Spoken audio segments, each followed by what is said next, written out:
cengkeh, benda kecil rasa kuat. Tapi rempah-rempah ini bukan cuma bikin lidah bergoyang, mereka mengubah dunia. Bayangkan perjalanan melintasi samudera, perang memperebutkan pulau kecil, kerajaan dibangun dan runtuh.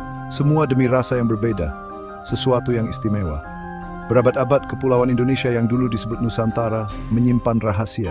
Mereka satu-satunya sumber rempah-rempah berharga ini. Cengkeh, dengan rasa tajam, hampir membakar. Pala hangat dan manis, dikit eksotis.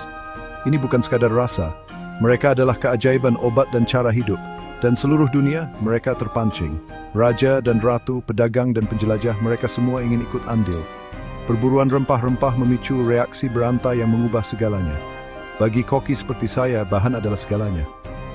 Tapi rempah-rempah ini, mereka adalah pengingat bahwa hal terbaik dalam hidup sering datang dalam kemasan kecil. Dan terkadang, berets mengishkwit. Desvi semim pi merls and driences. Bayangkan pulau-pulau, hijau dan subur, muncul dari lautan. Gunung berapi diselimuti kabut, lerengnya ditutupi pohon cengkeh.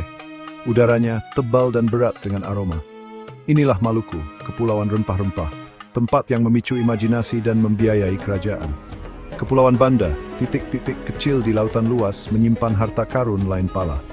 Rempah-rempah ini dengan aroma hangatnya yang menenangkan, nilainya lebih dari emas. Mengendalikan pulau-pulau ini berarti mengendalikan kekayaan. Dan semua orang menginginkannya. Portugis adalah yang pertama tiba, diikuti oleh Belanda dan Inggris. Mereka datang untuk rempah-rempah, tetapi mereka tinggal untuk kekuasaan. Benteng dibangun, perjanjian ditandatangani dan darah tumpah. Semua demi rasa. Pulau-pulau itu sendiri, mereka terjebak dalam tarik-menarik. Rakyat mereka, budaya mereka, dibayangi oleh obsesi terhadap cengkeh dan pala. Ini adalah kisah yang bereng sepanjang sejarah. Yang berkuasa dan untuk sumbasci, menuju yang sebab humor. Pikirkan tentang jalur sutra, unta yang syarat dengan harta, melintasi gurun dan pegunungan. Perdagangan rempah-rempah seperti itu, tetapi di air. Kapal, penuh dengan cengkeh dan pala, berlayar melintasi lautan yang berbahaya. Mereka menghubungkan timur dan barat, menciptakan jaringan perdagangan yang menjangkau seluruh dunia. Ini bukan hanya tentang rempah-rempah, ini tentang kekuasaan. Perusahaan Hindia Timur Belanda, VOC, mereka menjadi penguasa perdagangan rempah-rempah. Mereka mengendalikan pasokan, mereka menentukan harga. Mereka adalah raksasa perusahaan asli, dibangun di atas punggung pala dan cengkeh. Dampaknya sangat besar. Kekuatan Eropa yang dibanjiri uang rempah-rempah tumbuh lebih kuat. Rute perdagangan baru berkembang, menghubungkan benua dan budaya. Dunia seperti yang kita kenal dibentuk kembali oleh permintaan sedikit rempah-rempah. Tapi selalu ada sisi gelapnya. Perdagangan rempah-rempah memicu kolonialisme, eksploitasi, dan konflik. Anifte Spain sesak influences of foreign mobbies, fear extended menacing putih sejual mundint, sine bruto. Hari ini, rempah-rempah ada di mana-mana. Supermarket, online, paket kecil rasa. Mudah untuk melupakan dari mana asalnya, kisah yang dikandungnya.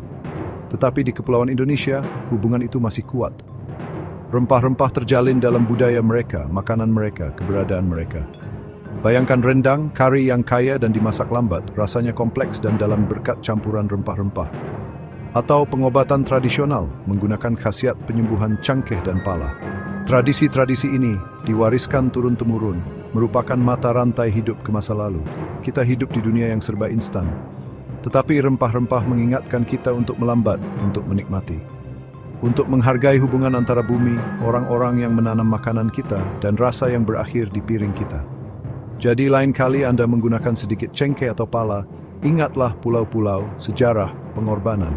Ini adalah warisan yang patut dinikmati. Listening Nesrai Fujit Day Kulbot Pinterest dan Painting Belaharin.